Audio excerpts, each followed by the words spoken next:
right. Yay, it's morning. Take off the patch from yesterday. Put on a new patch. Running a little behind this morning, but I decided to just take a break and jump in and make a few comments about Winnipeg Jets hockey because, I'm going to be honest. Some of you are going to find out how wall-like I am. If you want to say stubborn or whatever, words are words, and just because you say them doesn't mean it's true. All right. So I'm Dr. Lueth. It is December 4th, 2025 at 9:12 a.m. New York Eastern Time, USA. And the Jets played the Habs last night. So that's Winnipeg Jets, Montreal Canadiens. For those who don't know, the Habs, HABS, is their shortened name. Stands for Happy Now. All right. So I have been engaging in some of the chats. And one of the things, there you go, right here, Mr. Comrie. Okay. Right. I'm a goalie. Hey, listen, I appreciate greatly one of the chats, and it was either a check-in or it was a Winnipeg Sports Talk. Yeah, it was probably Winnipeg Sports Talk. There was a chatter who mentioned I'm not weird because I'm a goalie. I'm interested. I'm interested. Okay, goalies are interesting. Okay. I'm like, I'll take it, but I'm okay with being here. Right. Anyway, so I got the first start right there. Now I know that you kind of get gypped a little. Other teams will sometimes pick, yeah, maybe they're a little ticked off at Eric Comrie for playing so well last night. I decided not to include him in the 3 stars, which I really think they should have. But there were some of us who completely agreed post game that he gets first star, no doubt, in our minds, because not only did he elevate, but he was looking spry, and he pretty much is the reason, aside from maybe 2 other guys, that we were able to scarf up 1 point. So I'm just going to make some brief comments. And so I get into the comment section, and what I'm going to have to say to some of you, which you might not like to hear, is that there are some people who are more well-versed in the National Hockey League, all told. And Sean Reynolds is one of them, okay? And you can tell by the way he talks. Now, I'm not dissing anyone else. I'm just mentioning Sean Reynolds because he touched on something that I've been kind of trying to impart here and there in some chats. But, it gets off topic because there are lots of people who are just demanding to have the first line split up. And I'm saying wall like the goalie wall that I am. No, it is not that time yet. Okay? That would not be hockey smart. Some of us, I've been watching national hockey games and listening to guys who some of you've never even heard of. I read articles. I nerd out on every aspect of ice hockey I can get my little hands, eyes, ears on. And I'm telling you, all things considered, given that this is the 2005-2006 National Hockey League, no, we're not at that point yet. So those of you who are saying it's rocket science, I'm like, you don't understand NHL dynamics or how the players think. Okay, now there's 2 guys on that line who are purposely there because they wanted to be, and we should be actually grateful that they are. All right, now I understand secondary scoring.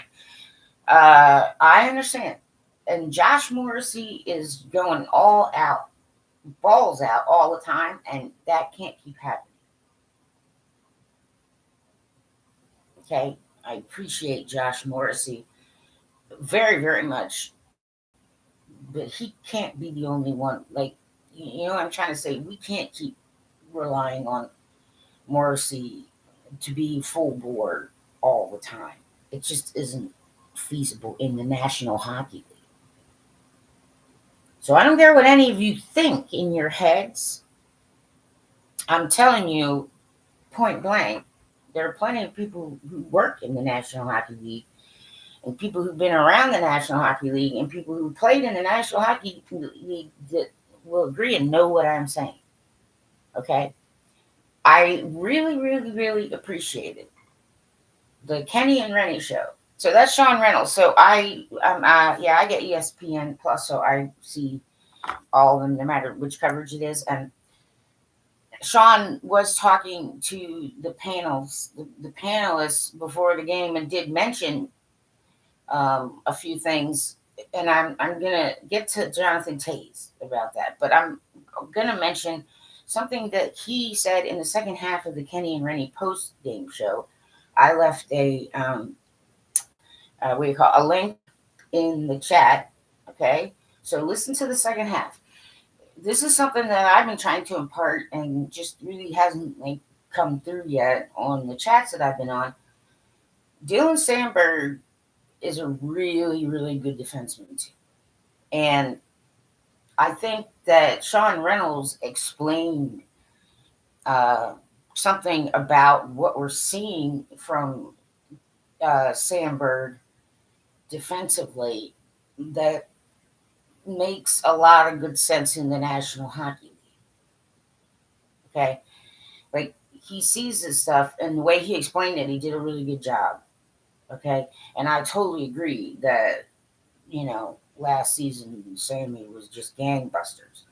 And I know he was injured, okay? And yes, he and Pionk back together trying to meld. So there's some things that he's doing that we seem to see with our eyes that Sammy's doing differently. It's not because he's lost his touch. It's not because he doesn't know how to play his position. Just listen to the second half of the Kenny and Rennie post-game show. The link is in my comment section, okay? Because Sean Reynolds does an excellent job of explaining the Sandberg situation. So it's not as bad as some people think, and it's not like it's not like he's losing his touch. Okay, he's still good old Sammy. All right, there's some other factors involved here, so I just leave that to Sean Reynolds. Sean Reynolds understands the National Hockey League. He's been at it for a while. Sometimes his perspective, National Hockey League wide, which is also mine. So he did a really good job of that. So I left that there. Second half, right? This star goes to Eric Comrie, no doubt. Plenty of us. Yeah, when Matt Hyman out there. Yeah, Team Comrie. I got to be honest with you. Okay? Comrie needs to look at it like he's not going to get the kind of support he needs, one way or another. And he did a fantastic job. Okay? He really did.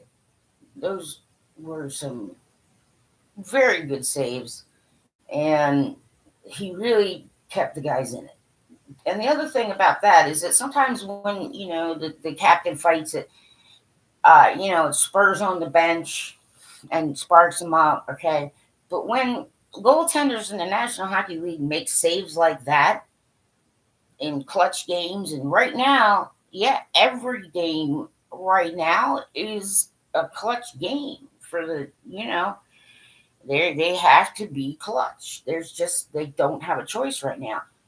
It also sparks up your team to play, when your goaltender makes saves like that. So some of us are Team Comrie, and we really do appreciate the fact that we have Eric Comrie, who, has been in the number one spot and who can carry some games. And, he's had some time to get back into his I'm the starting goalie mentality, even if temporarily it's like that, right?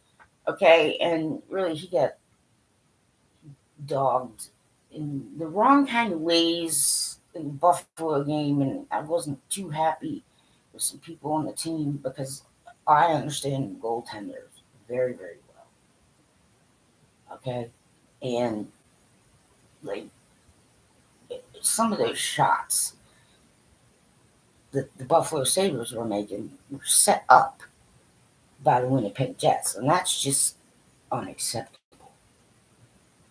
So the fact that Comrie just right, okay, I'm sure he may not say so, but listen, if Lowry was having a team only, all I can say is I hope Comrie at least had a chance to speak up and say, "What the fuck? Do you people hate me?"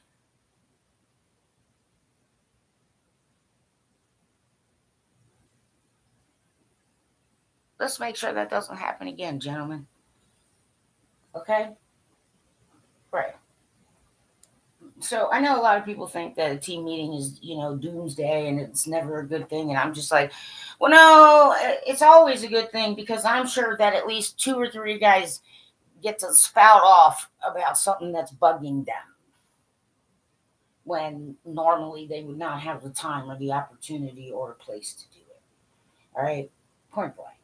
It may not be about the coach. It might. You know what I'm trying to say? But it does give them a chance just without any other influence to talk amongst themselves about things that maybe needed to be said, even if they're not even relevant sometimes to what's actually going on. I mean, so goalies, it's okay to speak up sometimes, man. Like, don't be shy about it. In the intermission, I mean, it's not disrespectful. You're just trying to help your team. Sometimes if you're like, could you please stop leaving the puck unguarded in the middle of the fucking slot there for the other team? Thank you very much. And if the players don't like it, I'm like, well, then stop fucking doing it. All right.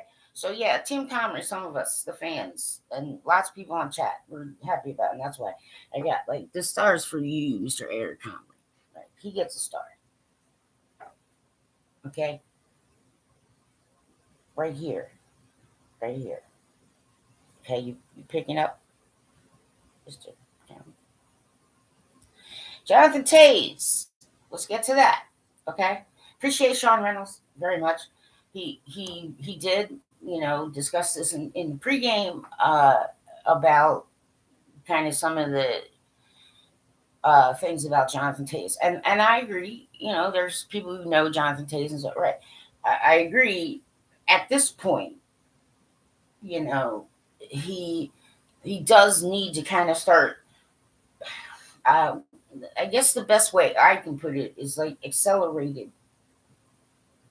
learning and growing. Okay, instead of like a second half, because it's not like he's not, you know, contributing. Okay, everybody, he doesn't like nobody's gonna send Jonathan Tays to the minors. All right, it's just unacceptable, and that's not gonna happen.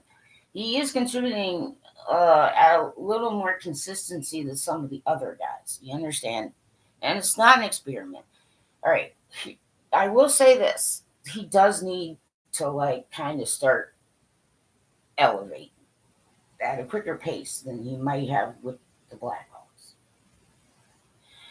And he is. There are people in chats who recognize this. He's been setting guys up on his line to shoot and finish. You understand? That's why he's not taking shots. He's been right. Team playing it the whole time. Okay? Uh, Everyone else just zip it. Go away. He has been trying to set the guys up on his line to take the shots. Okay? So clearly there's some finishing that's not happening. Well, at this point, it's sort of like, you know what? Jonathan Tays, accelerate a little and you start. You puck hog if you have to. And maybe the rest of the guys on lines that you're on will start responding. And you can secondary score. I mean, it's being a team player, it may not be entirely the way anybody wants it, coach anybody, but the fact of the matter is he needs finishers on his line. You understand? Because that's his role now, right? Is more of a right win the faceoffs. And okay, Jonathan Tays wins 60 or more percent of those faceoffs. Here's the issue. So the stat nerds and everybody likes to argue and that kind of stuff. Listen, okay, I'm not one of those the stat people. How many times has the Winnipeg Jets maintained possession of the puck after Jonathan Tays wins a faceoff for them? Okay? That's not a Jonathan Tays problem, people.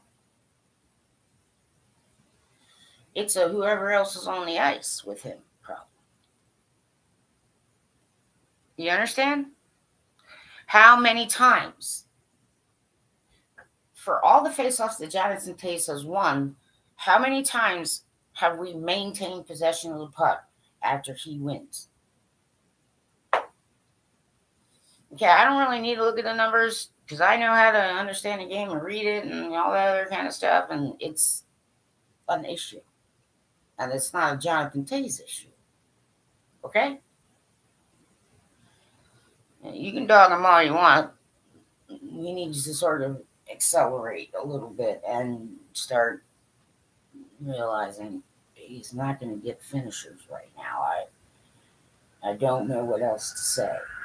All right, and then a lot of people put the young guys in, put the young guys in, put the young guys. I'm like, hi, they have a roster.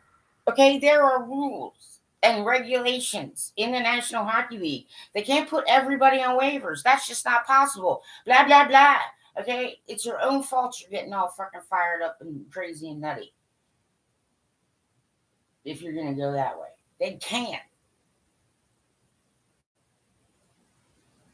Okay, Hayden Fleury's going to come back. Maybe Salo stays. The only one at this point that I will say maybe Nyquist doesn't even care anymore. Or putting on somebody on waivers. I'm good with Nyquist going on waivers. Okay, it's the only one on that team that I'm for sure.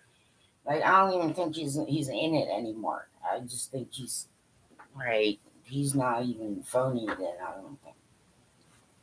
But I'm not 100% sure, and neither are anybody else who's not in the locker room with him. The guys who are assessing.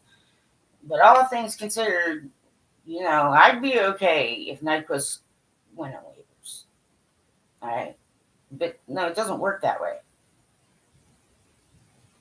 All right, it doesn't work that way.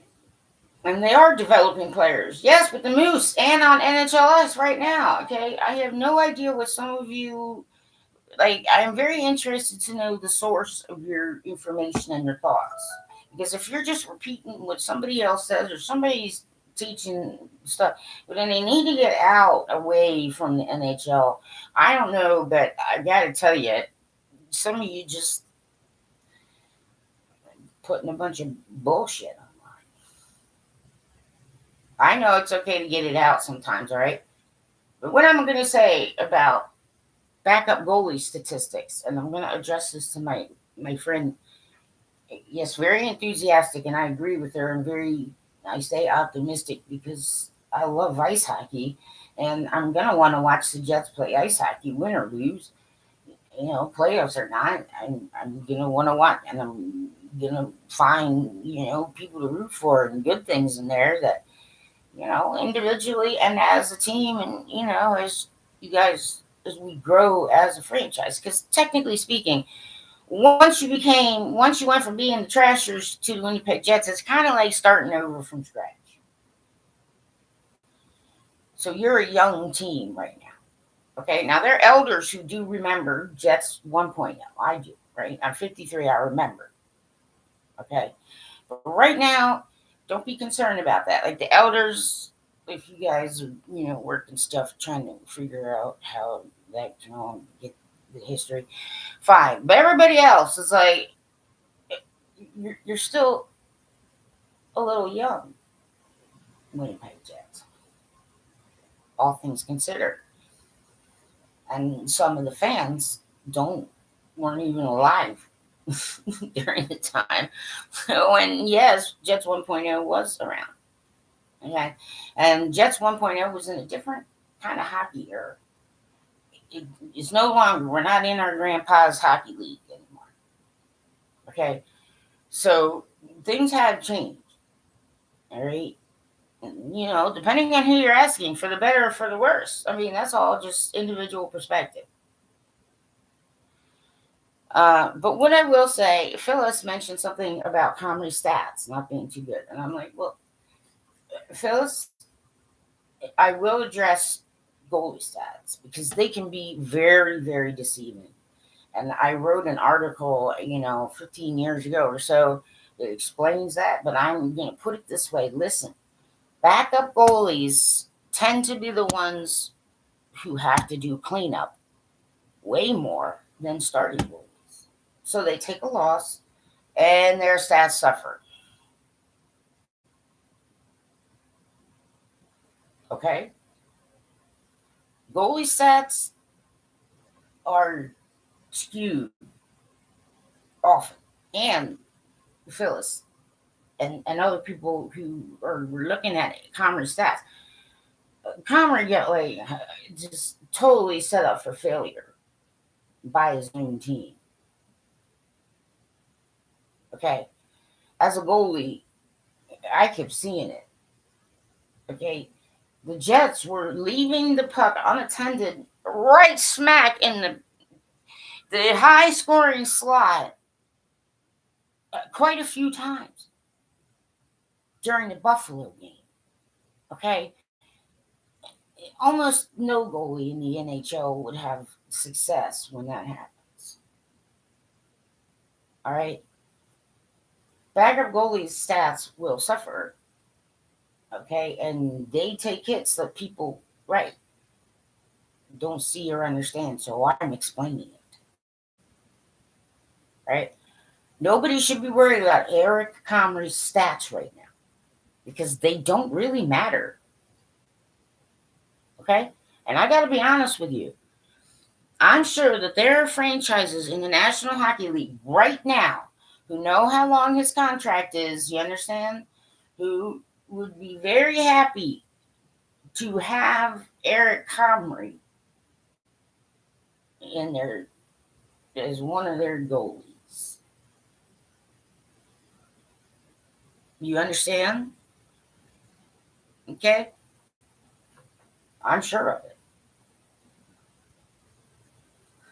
So, he kind of just hopefully realized he's not going to get the same kind of help and support, okay, that, maybe he should be getting, but is not because of certain things that we may or may not know about or understand with the rest of the team. So he elevated his game, ladies and gentlemen.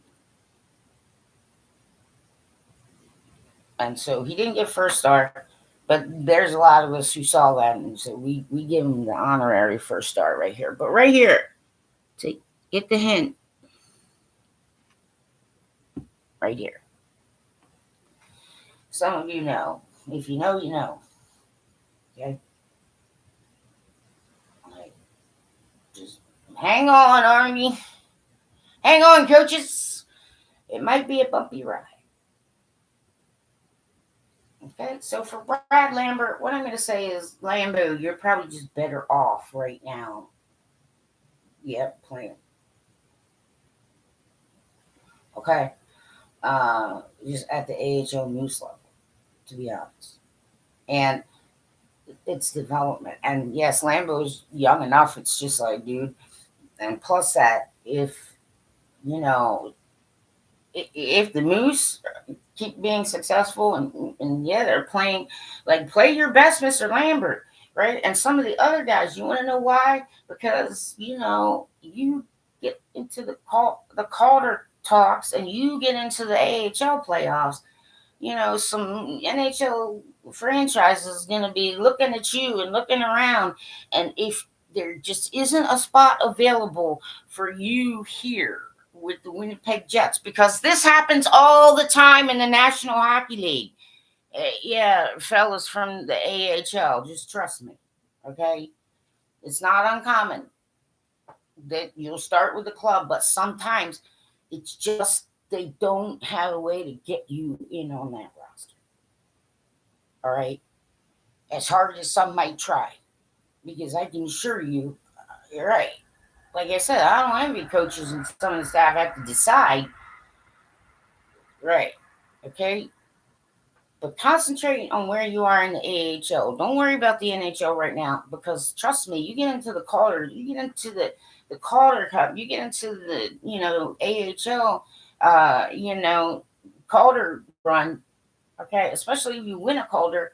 Let me tell you, you have way more an advantage of other guys. And yes, when trades can happen and when some other things can happen, right? Okay, you're building your credibility within the Winnipeg Jets, and trust me, they can. Maybe there's some guys go on waivers. Maybe somebody gets injured and it's just out. You understand? Right? They have to be totally in IR, like Hayden Fleury is, for a spot to open up. Okay, but concentrate on where you are AHLers with the Moose. All right. If you get called up, do your best. You know what I'm trying to say? But just remember, you're not. Don't push so hard to get to the NHL right now, because I guarantee you, especially if the Moose win a Calder, your value will increase greatly. And if there just isn't a spot for you with the Jets at a certain point, I'm sure other teams, right, will be interested. All right.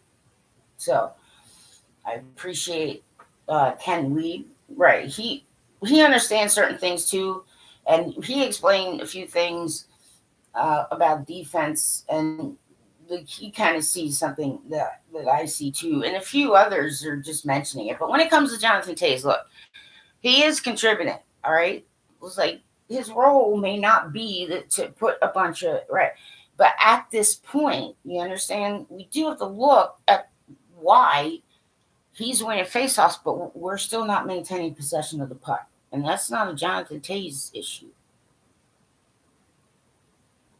It's a Jets issue, but it's not a Jonathan Toews issue. Also, he kind of knows the ice really well. He has leadership qualities. He stays very, very tempered. And he's very hard to read. It's hard to tell if Jonathan Toews is gonna shoot or pass, or if he's upset or happy or sad or frustrated. He's right. He makes that difficult. Well, that's an attribute. So I'm saying you might want to, right, like aim at the net a little more often than trying to, right, until a finisher and the way things really should be going go. But no, Jonathan Toews contributes, all right? He's not going to look the same as the Blackhawks' Jonathan Toews, all right? And nobody's expecting him to play like he played in 2015, because he doesn't have the kind of players around him. You understand? Like, it's just I'm saying Jonathan Toews might need to be a team player by putting, right, like, not spending so much time trying to set up the other guys on his line to score and finish, and maybe do a little puck hogging until things get worked out. And Jonathan Toews should really be asking why, like, winning, more than like around 60% of the faceoffs, but yet the Jets still aren't maintaining puck possession. All right, well, that's something that Jonathan Toews can talk to the other guys about, and that's something that can be looked at, because what good is winning a faceoff if your team is not jumping right on it and maintaining possession, right? I mean, like, back off Jonathan Toews a little bit, all right? I'm sure he can accelerate and learn. I'm sure, he can realize, all right, well, I might have to, you know, set my own self up a little bit just until things get straightened out because, right, he's been setting up guys to score and they're not finishing. Right. Well, Perfetti's trying, you understand? I mean, I'm not even going to be as hard on Perfetti, but, well, he's a little slippy, slappy. He's like his mind knows what he needs to do, but his body is not quite caught up with it yet.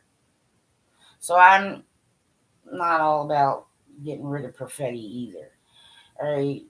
But just remember, they can't just put all the kids up from the news. It just doesn't work that way. All right. And Hayden Fleury, when he comes back, okay, right, he's on the IR. That's the reason why we have an extra spot for Salah.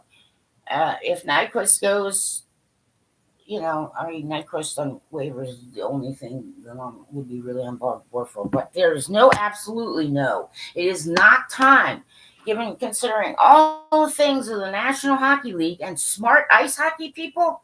It is not yet time, right, to break the number one line up because they are getting some things done, and they're used to each other. And they've gelled, clearly. And there are factors that some of you don't know anything about, which are becoming more and more obvious to me, given, how you're chatting and what kind of comments people are making and on and on and on. It's just like, ooh, well, that's not really smart hockey at all. So, no. I mean, it's not yet time to, pull the emergency whistle and, put everybody on waivers, which just doesn't happen in the National. You can't put all those guys on waivers, right? It just doesn't happen. And they are developing players right now in front of your faces. Oh, they don't develop. I'm like, well, what the hell do you think they're doing with Salah? What do you think they're doing with Lambo? Like, come on. Like, learn the game so that take time to learn the game so that these things that you're seeing aren't frustrating you so much or bothering you, or just don't jump on just any bandwagon and think, oh, because all these people are saying it, that must be what it is, because it isn't. Like, some of it's more complicated than you might want to think.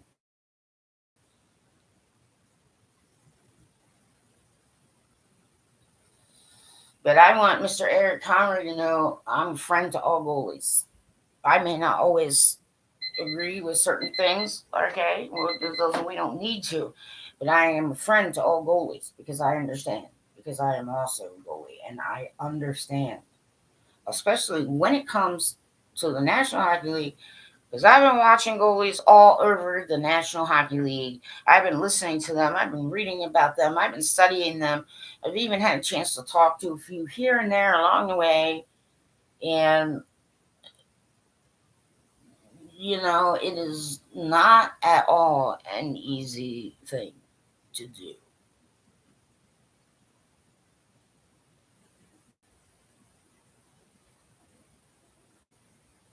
But I know Mr. Comrie has a friend in me. So I'm like, yeah, just play like you're not going to get support comms. And don't sweat it. That was, he elevated. So fuck Eric Comrie's stats, people.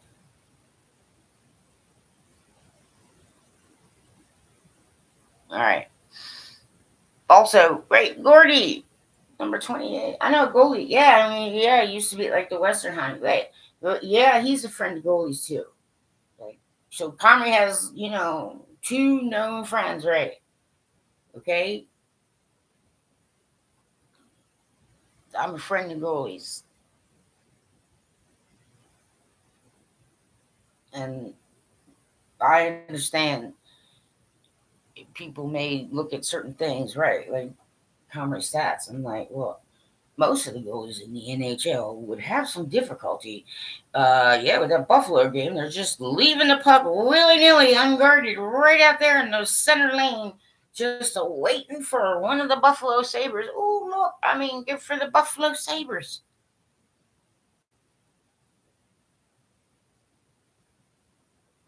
I mean, I can't get all pissy about that. Like, yeah, I know my team kept setting you up.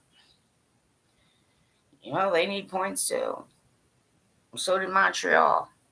And that game was not as sloppy. And one other thing I'm going to say, I saw in the comments, it's like it's sad that we have to gauge this, as good playing, right? I'm like, no, that's not what's happening.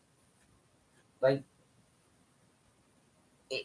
all anybody really was getting at is that this game against the Montreal Canadiens, also known as the Habs, game number 26.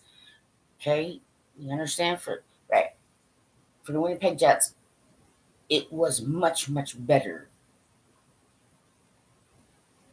than the way they played against Buffalo. Okay? That's all anybody's saying. They still got a ways to go. There's some things need to start falling into place. I know. But it is no time at all. The hockey dumb thing to do, ladies and gentlemen, you just split up the front line, split up the front line. Okay, no. Not hockey smart, not hockey smart. Deep breath, deep breath. And in the National Hockey League, that is not considered hockey smart at all. Okay? Not yet. It is not time. That's sort of a last resort kind of thing to do. All right? And the only other thing that I noticed was that somebody was just like, Stanley. I'm like, knock it off, Stanley. He's a decent defenseman. You know what I'm trying to say? He's big. He can, bounce some guys. Some guys might be a little intimidated by him. You understand? But his main goal, okay, somebody's like, well, he doesn't score many goals. And I'm like, he's never scored many goals. Tracy O. 1 goal a season. He's a defenseman. Okay? And he's not the kind of defenseman who we would expect to score many goals anyway. And he's already beat his own record. It was 1 goal per season. Now, he's got 3, I think, 3. Okay, it makes no difference. He's a defenseman. He has a higher priority. Everybody. But yes, stats can definitely be deceiving. And they can get skewed. And especially goalie stats. And so, you know what, everybody? Forget about Eric Comrie's stats, man.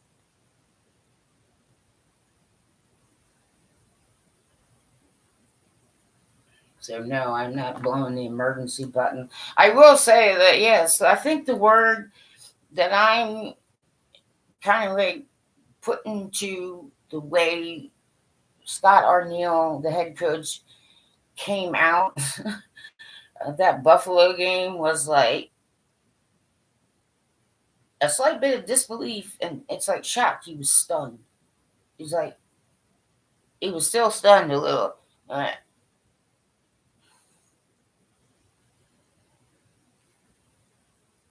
Okay. So, okay, the Winnipeg Jets are going to have to battle here.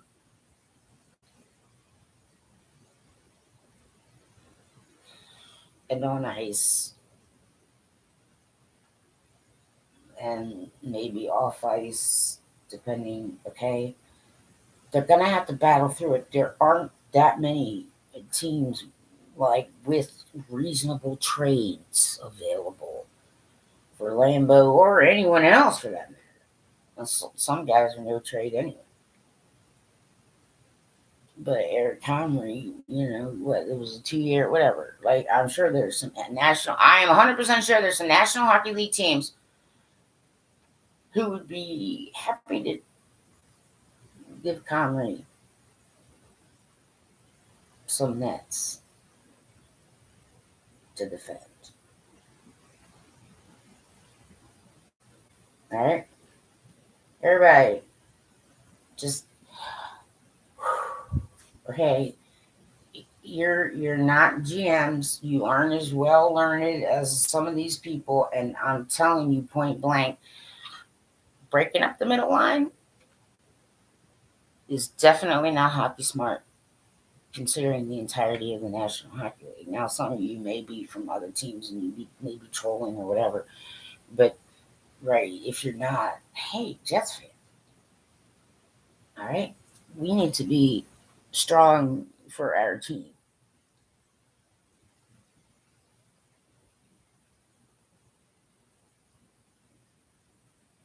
They need us to understand a little better. They need us to kind of root them on. They need us to, not freak out so much. They need us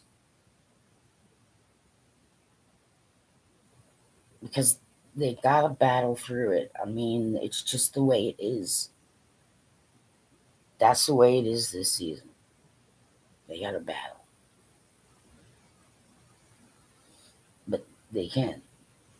And so, like the last season, some of these guys are adjusting really well, and I'm telling you straight out, just pure straight blunt, because I'm blunt and honest, and I'm a straight shooter this way.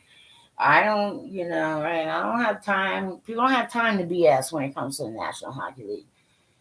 It's not as bad as it seems. Okay, it is definitely not time to do the last resort and break up the first line. It's definitely not time for that. Okay, we're not looking for another goalie. That's not going to happen. We got goalies in the system. All right, it's not going to happen.